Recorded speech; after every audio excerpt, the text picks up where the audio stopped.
Hello everyone, and welcome back to another Strategoi video. Ryan here covering our next Scourge of Ghyran video, namely for the Disciples of Tzeentch. Let's see, we started on a Tuesday, so we did Tuesday through Sunday, that was the first 6, and well, I guess we could say the first 7 was Tuesday through Monday, and now we've got, that's the first 7, and then we've got another 6 here. So if I'm not mistaken, this is number 13. Just a little over the halfway mark, the beginning of the second half. Hopefully you guys have been enjoying the series and the articles. I can imagine that some people are disappointed with some of the releases. Some people are hyped about others. It really depends on what you were looking to get out of these, I guess. Some people were probably hoping it would give them some new interesting combos to do with the models that they already have. Get some stuff off the shelf, maybe build different kinds of lists than what it seems like we've been kind of stuck with in 4th edition. Let me know down below how you're feeling about these in the comments. But anyway, before I forget, don't forget to hit the like, share, and subscribe, and join the conversation in the Discord as well as the comments down below.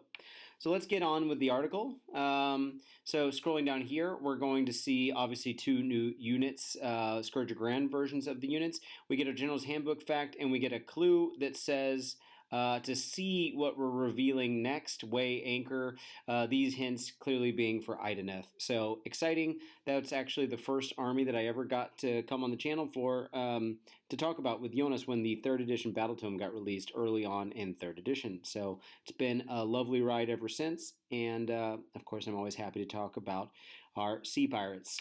Let's take a look first at the General's Handbook fact number 6. We're slowly collecting these little bits about what we can expect, but honestly, some of them have been more vague than others, and I think we should wait until we see the big full story to start weighing in on whether we think this is going to be a meaningful change one way or the other. Maybe you're excited about what you've read, maybe not, but until we get the whole picture, it's a little hard to say for sure. So, knowing when you're on an objective is of utmost importance, especially when you absolutely must control it to win the game. This is why the General's Handbook box contains 6 objective markers that sit at the very center of 3-inch radius discs. These durable markers are made from a polyethylene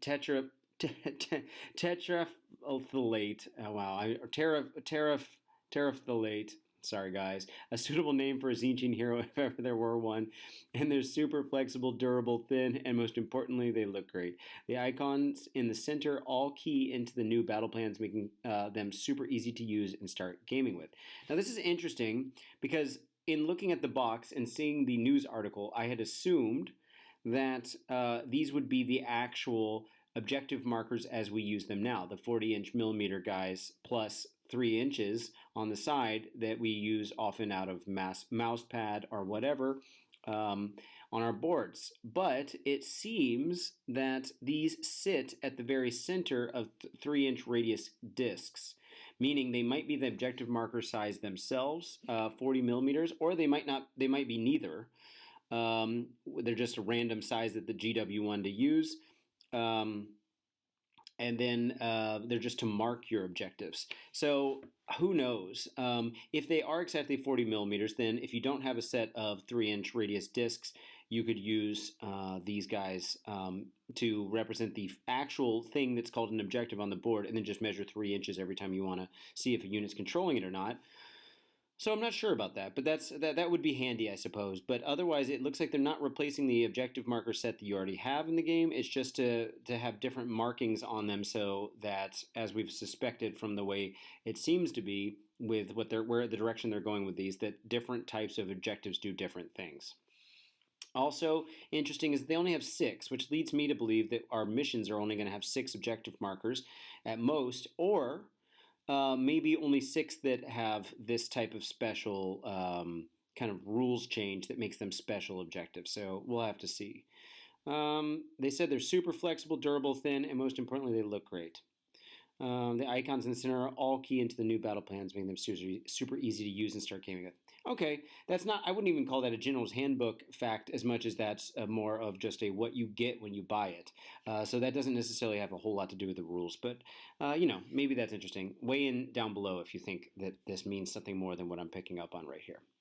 Okay, but now on to our Tzeentch stuff.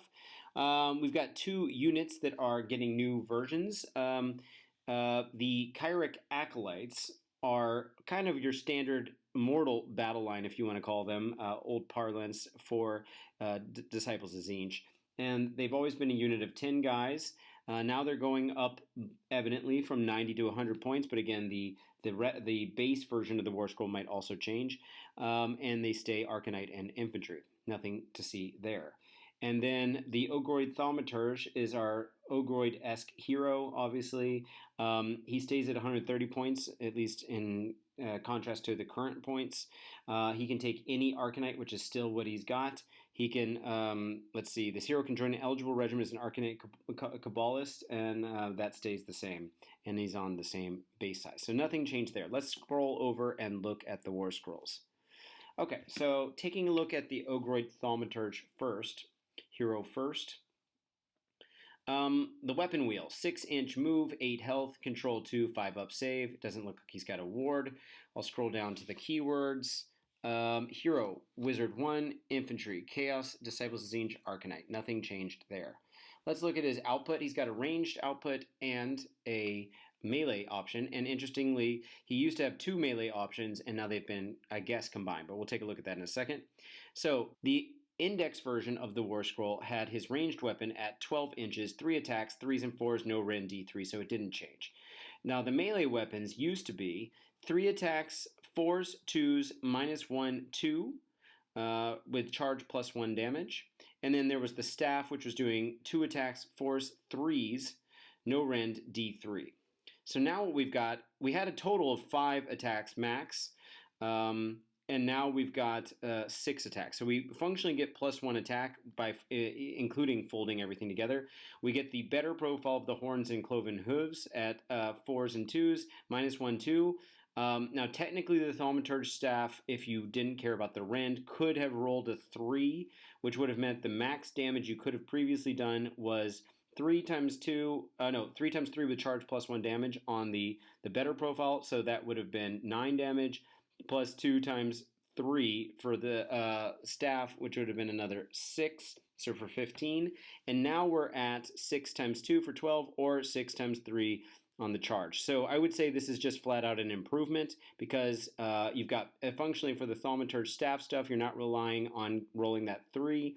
You're getting functionally a +1 to wound on it, and you're getting a pip of rend, and all of these are getting the charge +1 damage. So in general, as long as you charge with this guy, I think you're looking at this as a buff. So nice.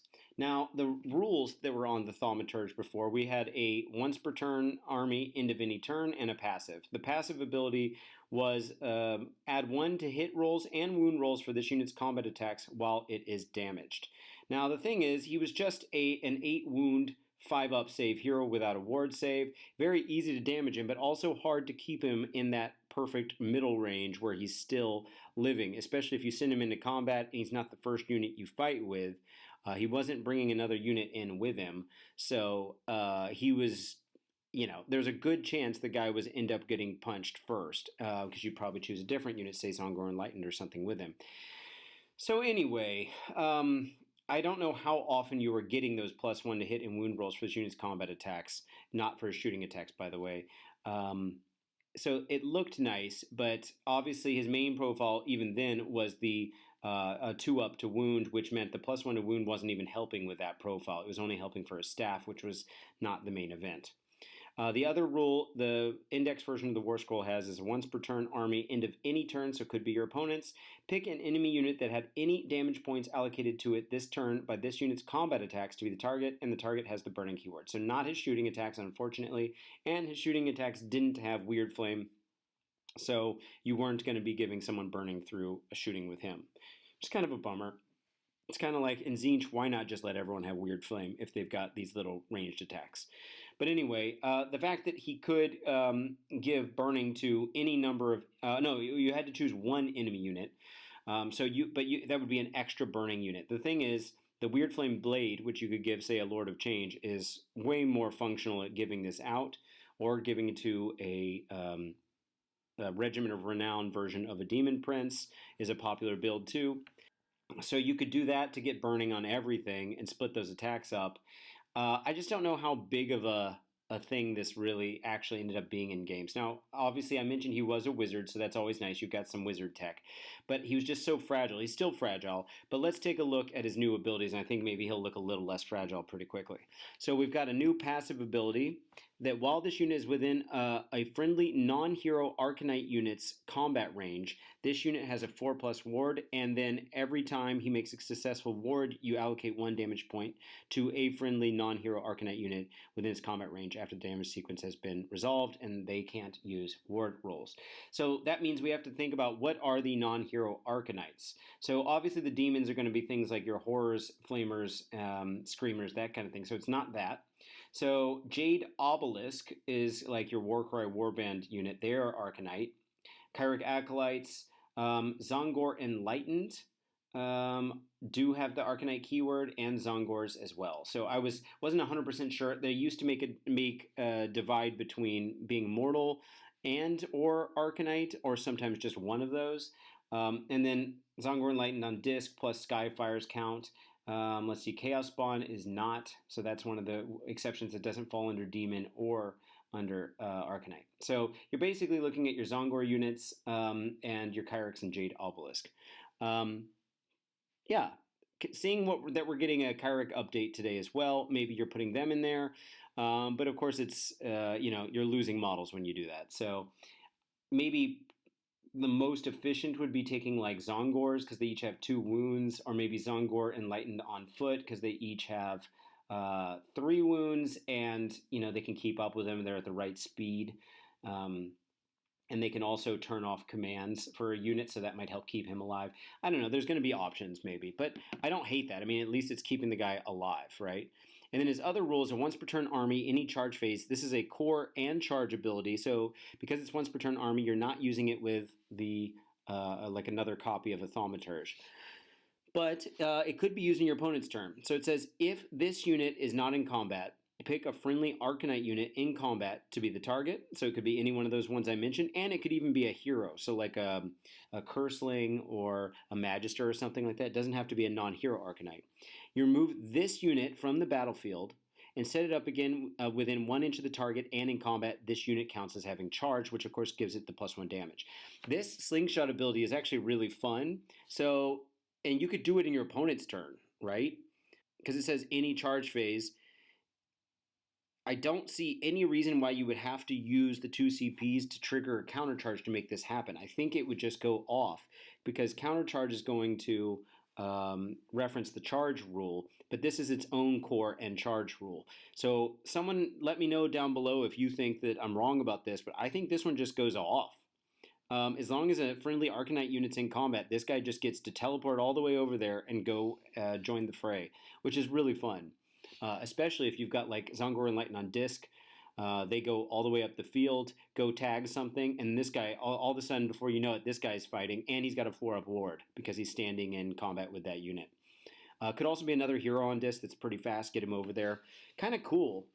And of course, this guy could also have the Weird Flame Blade, by the way. So you could give it to this guy, and then he's kind of got his old rule back, but it's a better version of it, and he's doing some pretty good damage.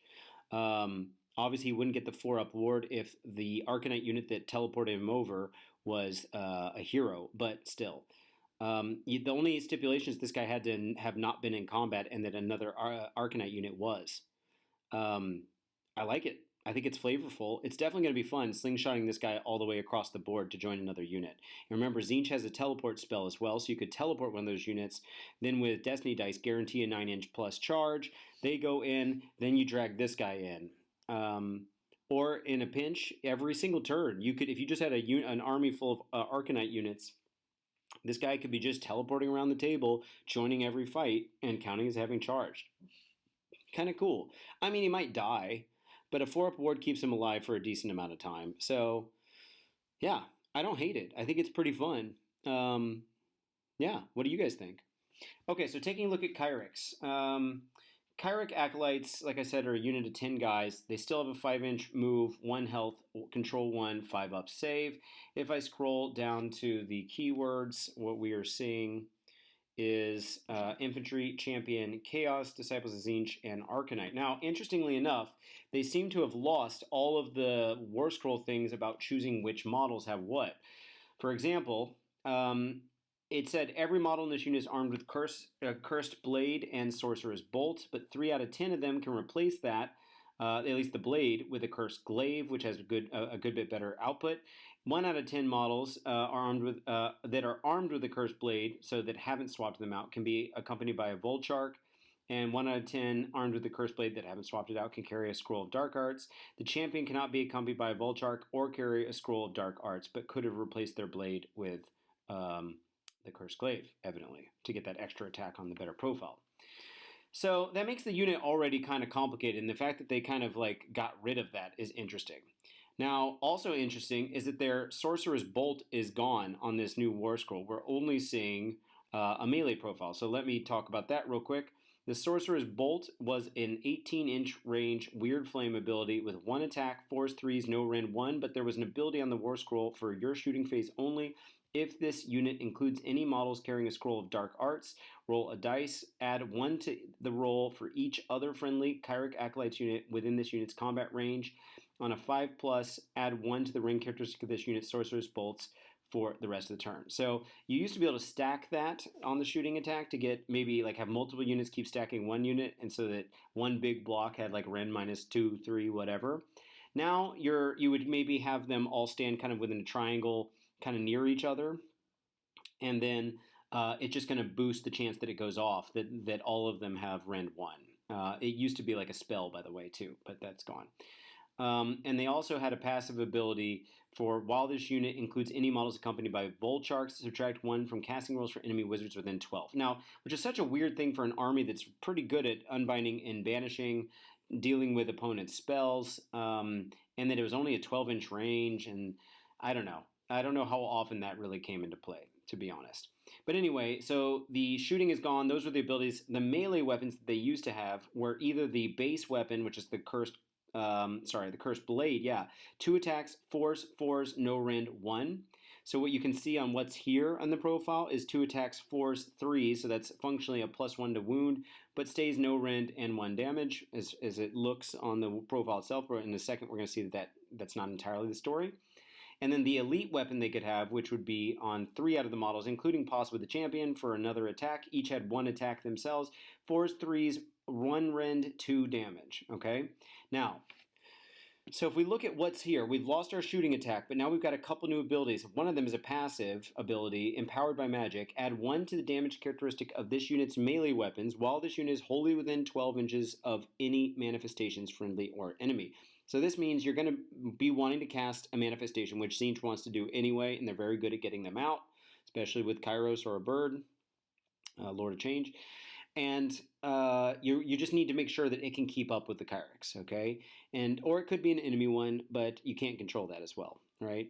Now, this unit has to be wholly within 12 of the manifestation, not the other way around, which means usually the turn that you cast the manifestation, it can't move. So this unit, if it's trying to be aggressive with getting into combat, is going to have to wait until the other one can keep up with it, and or that the opponent comes to you, maybe.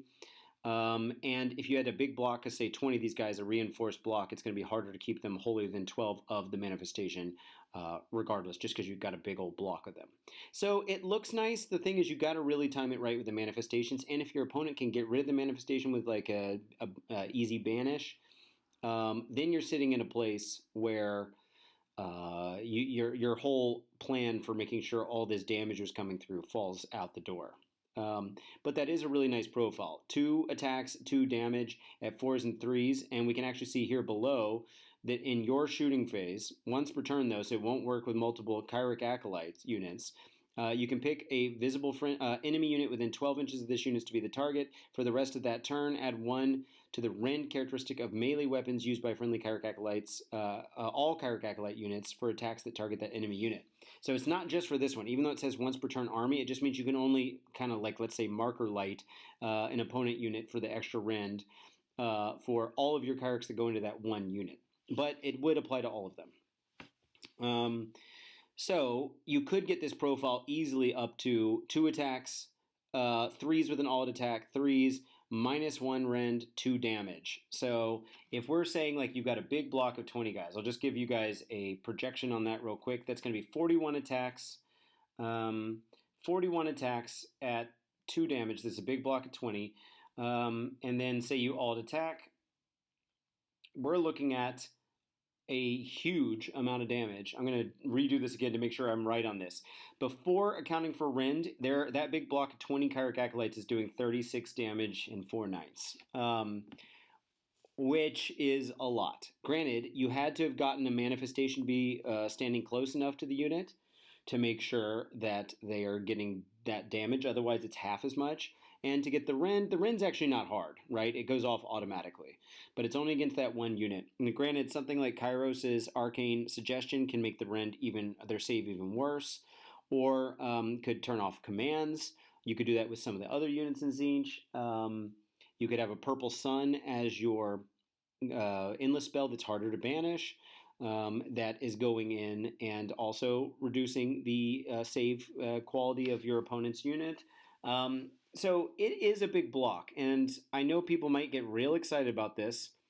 I will, however, say that not only do you have to get all those things lined up, which is not impossible at all in Tzeentch, but kind of like we've seen with Witch Elves and Sisters of Slaughter in Daughters of Cain, this is basically an elf unit with a swapped around profile. Instead of being 3s and 4s, it's 4s and 3s. And it's got a 5-up save, 1 wound each. They are going to die to a swift breeze. So you would also need to try to get a strike first off on these guys, or at least on your turn, obviously go in and do some serious damage.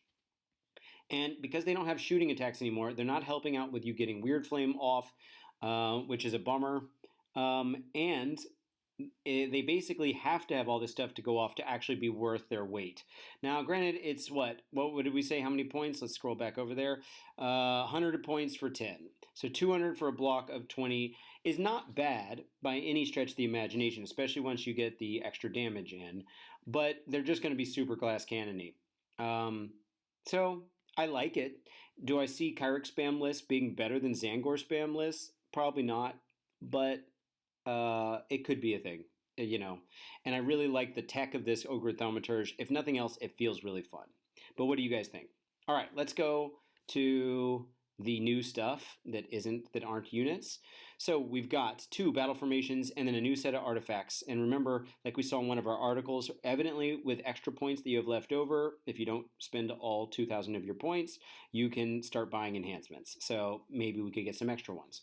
But anyway, let's take a look at the 2 formations. Keep in mind that Tzeentch is an army that has basically one formation that everyone takes and everyone ignores everything else. And that is namely, Weird Flame Host, which is the one that for all burning units, for all of their attacks, shooting, or melee combat attacks, they're at -1 to wound. So you try to put as much burning as possible on those units. A lot of times you've got a lot of demons that are hanging out with the Lord of Change, or the Lord of Change has got the artifact or heroic trait that gives -1 to hit as well. Then you got all these debuffs, and it really turns some armies like win condition off. So I would keep that in mind. That has been so strong that every single Tzeentch list, without exception, that was at Worlds, as in Worlds teams that just happened in Leoben in Austria, had the exact same battle formation. Okay, but let's take a look at the battle formations that we've got that are on offer now. So we got Masters of Fate. A passive ability says friendly Arcanite units melee weapons have crit 2 hits while they are wholly within 12 inches of a friendly Disciples of Tzeentch demon unit. Now, obviously the demon units are strong in the army, and it doesn't say demon hero. It could be anything. And wholly within 12 inches to say Screamers. I could see a version of reality where you take a cheap unit of Screamers for maybe going to get flanks or taking objectives or something else. Flamers right now are costed at 80 points for 3 models. They are a demon unit. They're fast. They'll keep up with anything.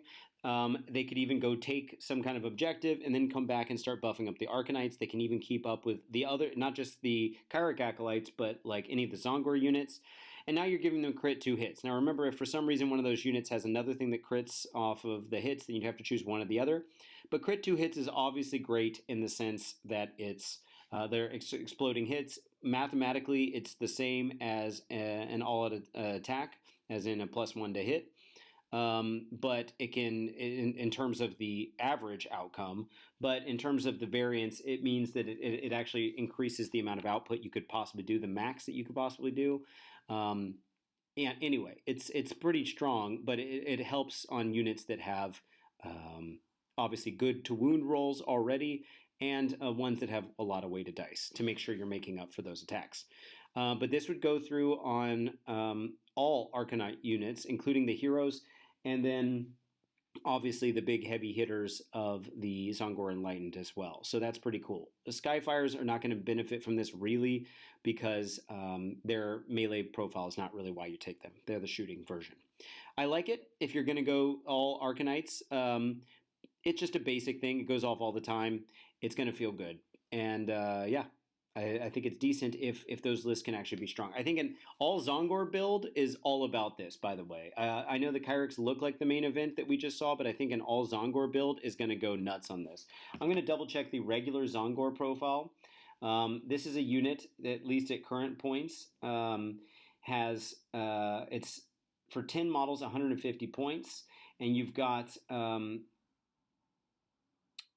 maybe the problem with them is they already have crit 2 hits once they get into enemy territory, so then they're not going to like that so much. So I take that back, actually, now that I see that. But if you could put this on Enlighten on disc, I think that's probably the better choice. I mean, it's great. It would work on the Zongor, the regular Zongor, even not being wholly in enemy territory, but who knows what the territories are going to look like in the new GHB anyway. But I think this would be particularly good on the Enlightened on disc, who have a built-in... 2 attacks each, 4s, 3s, -1, 2. So that's basically the Kyric profile, what we just said. But they get +1 damage on the charge. If you're the underdog, or it was determined at the start of the battle round that you would take the second turn, which maybe isn't very much in your control. Maybe it really is better on the Kyrics, the new version of the Kyrics. It's really going to explode their output. But again, like I said, they're a glass cannon unit, so use with caution maybe. Okay, and then our next option is the Spellweaver Coven. It's a once per turn army, your combat phase, so not in your opponent's. Pick a friendly Disciples of Tzeentch wizard that is in combat to be the target. Now, keep in mind, the Thaumaturge we just talked about is a wizard. And you could have teleported him into combat in the charge phase, and then he'd be eligible to use in your combat phase. The target can use a non-summon spell, so that's not summoning an endless spell, but any other spells are fine, as if it were your hero phase. But only the caster or enemy units in combat with the caster can be picked to be the targets of that spell ability. So now we have to start looking at the spell options. And remember, this could also be Kairos. This could be a Lord of Change, because it doesn't say a non-unique Disciples of Tzeentch wizard. It could be any of them. And now you're getting off a spell in combat, which could be really nice. So, for example, War Scroll spell like Arcane Suggestion is going to be really strong. We have 2 spell lores for Tzeentch. I don't really want to go through everything per se, but Bolt of Tzeentch is a weird flame direct damage spell you could put on them. You could teleport the guy out of combat if you wanted to, although... I mean, I guess that's fine. That's kind of like a Vermin Lord Deceiver kind of thing, is because then Kairos could like cast it and then get himself out of combat and then go be somewhere totally different. Let's see. Transform to Spawn, I guess, is kind of interesting, but I don't know if you'd really want to do it right then and there. Glimpse the Future is not something you're really trying to do. That's messing with your Destiny dice. Infernal Gateway is... roll either 4 dice or a number of dice equal to the number of Destiny dice you have left. If for each 4+, do mortal damage. That could be a thing. You could do the Lord of Changes, like Jackpot spell, roll 9 dice, and every 6 does D3, I believe. You could also give, you could do Shield of Fate to give the target a 5+ ward and start your next turn. And if you have 4 more Destiny dice left, subtract 1 from hit rolls for the attacks of the target that unit to the start of your next. So, I mean, granted, you would have to take one of the other spell lore. But still, I think this has got a lot of interesting tech in it. And you just get to cast, which is pretty great. And on a Kairos especially, it's going to go off almost always. I'm assuming they can still unbind, even though it's out of the hero phase. I don't know if there would be a reason that they couldn't, but I'm assuming they can still unbind the spell. But pretty nice. Pretty nice. Does this move the needle, though, for Weird Flame Host? I don't know. I think Weird Flame Host is just so strong at controlling things, and considering the army really wants to be playing with as much Weird Flame and shooting stuff to be putting on debuffs, and it's your battle trait. Keep in mind, your army has not only certain ways you can lean into, or certain things you can lean into with your battle formations, but you always have your stable, like evergreen battle traits. And one of the big battle traits in Tzeentch is the Burning Rule. And although the Burning Rule is great, you're still going to do some damage. Probably in a build like this, you keep leaning increasingly less towards Weird Flame, and then how much burning you're actually putting on things, just to have it have a couple mortal damage every once in a while, might feel kind of underwhelming. So that's one of the reasons why that battle formation kept getting chosen all the time. Do I think both of these are good? Yes. I think they're both cool, and they're going to make interesting new lists, and I think they're probably stronger than the other existing battle formations. But someone down below, let me know what you're thinking. All right, moving on to the artifacts. So as always, I like to see what you would be trading it for, at least if you're not interested in buying a second enhancement, a second artifact to choose from a different table or something. But anyway, so the existing artifacts that you have, the three in the index, are Arcanite Cabal. So that's, that's battle formation. Are, let's see, Ambition's End. Once per battle, any combat phase, pick an enemy wizard in combat with this unit to be the target, inflict D3 mortal damage on the target. In addition, subtract 1 from casting rolls for the target for the rest of the battle. Fine. I've never really seen a whole lot of people messing with that, but that's fine. You've already got so much magic hate anyway that you'd think maybe that's not necessary. You got the 9/9 Tome. That was a popular one. It was a passive ability that adds 1 to casting rolls and banishment rolls for the unit. It's one of the only ways to get pluses to banish, which is nice. And then, of course, getting extra casting, say, on a Lord of Change, where he's also getting the +1 from probably, I guess, Kairos in the neighborhood is always nice. And then the Weird Flame Blade, which I've already mentioned, is if any damage points are allocated to an enemy unit by this unit's combat attacks, that enemy unit has the burning keyword, which meant you could spread out the attacks, especially on a Lord of Change or a Demon Prince, to multiple units. And then instead of having to choose one burning unit per turn, you could just spread them all out, spread the disease, if you will, to spread the flame, and then be hitting them with the mortal damage at the end. Plus, if you were in Weird Flame Host, also doing -1 to wound on all their attacks until they healed them off. Okay, but now we'd be replacing those with the following three, potentially. So, deployment phase, Mutating Blade. Pick one of this unit's melee weapons. That weapon's attack characteristic is 2d6 for the rest of the battle.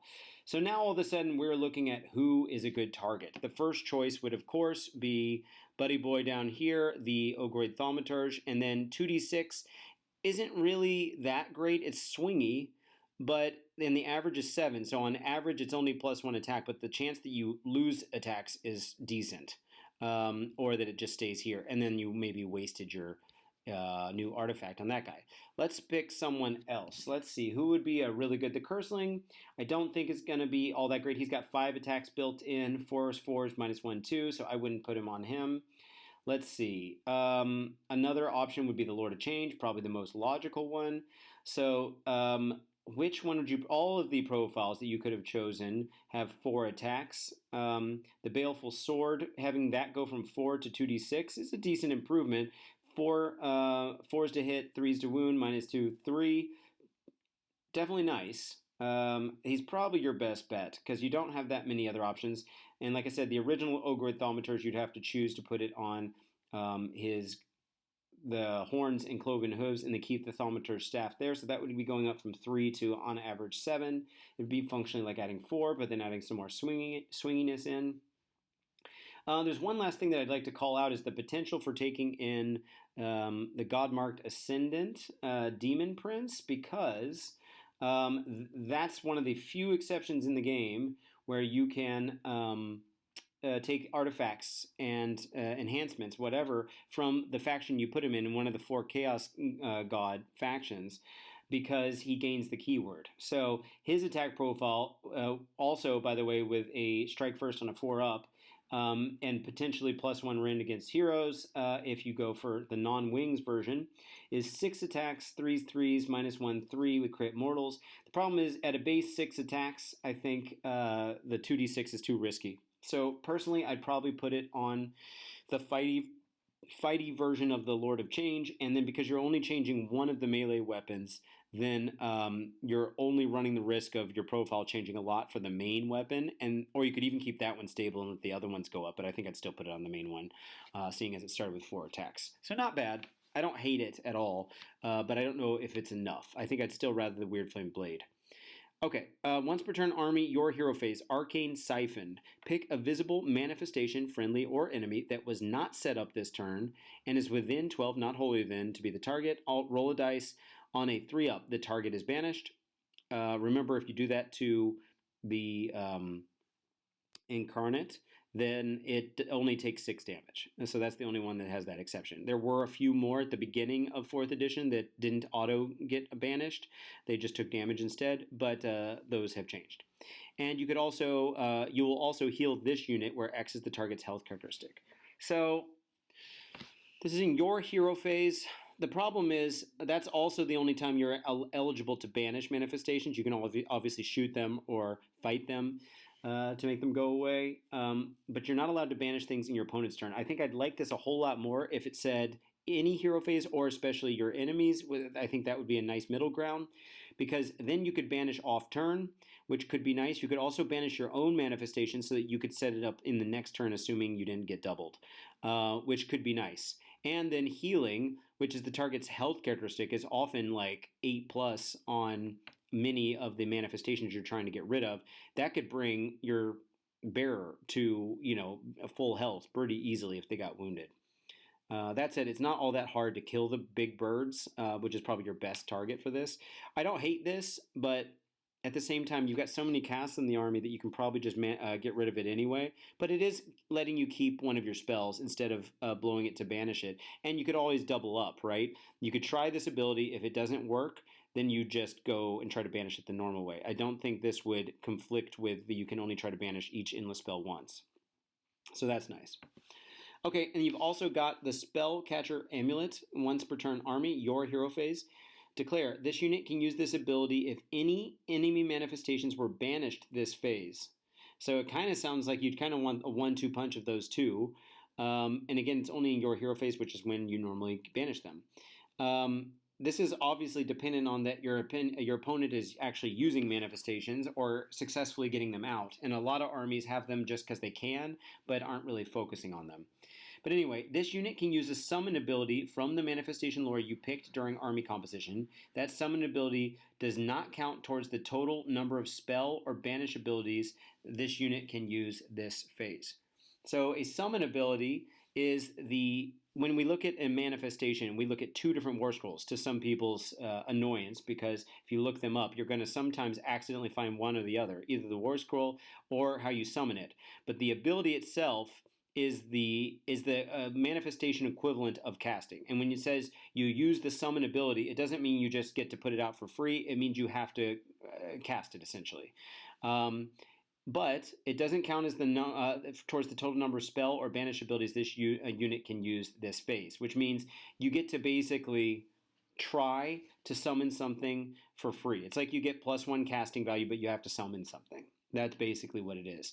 But you can only use it if an enemy manifestation was banished this phase, which is weird because you're dependent on having another manifestation on the table from your enemy, and then you have to successfully get rid of it, which means you did use a spell or a banish ability, which ate up one of your spell casting opportunities, and then maybe you're giving that ability to this unit instead. So it's like you passed it over to a different unit. But I feel like this one's a little too nichey for me to think that it's the go-to. Personally, I still think that Nexus of Fate. Did I even actually talk about that one? I know I said it out loud, but just for the sake of being complete here. Oh, Nine-Eyed Tome. It wasn't Nexus of Fate. That's why. So the +1 to casting and banishment. I did, yes.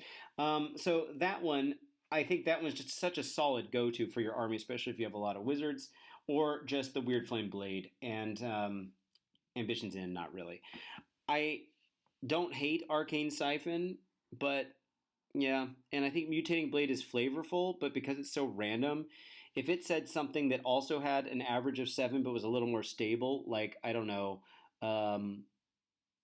3 plus 2d3 or something like that, then you're looking at least 5. I guess that would go down, but it wouldn't go way down. You can't roll as low as 2 or something like that. Maybe I'd be more interested, but no, I don't think these artifacts are as strong as the other ones. I think I like the original set better. But what do you guys think?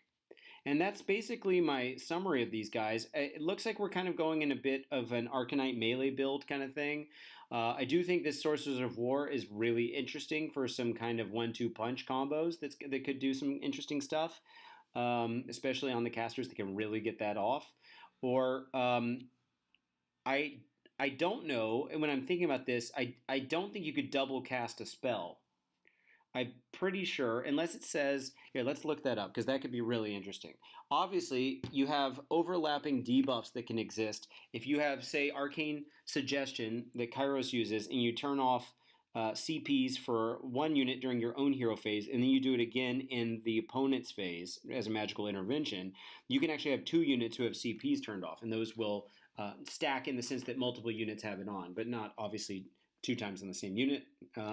But I do wonder what the exact wording of casting a spell is, because it could be implied that this extra cast that you get to do in your combat phase before you start fighting is not able to happen if you already tried to cast that same spell in the same turn.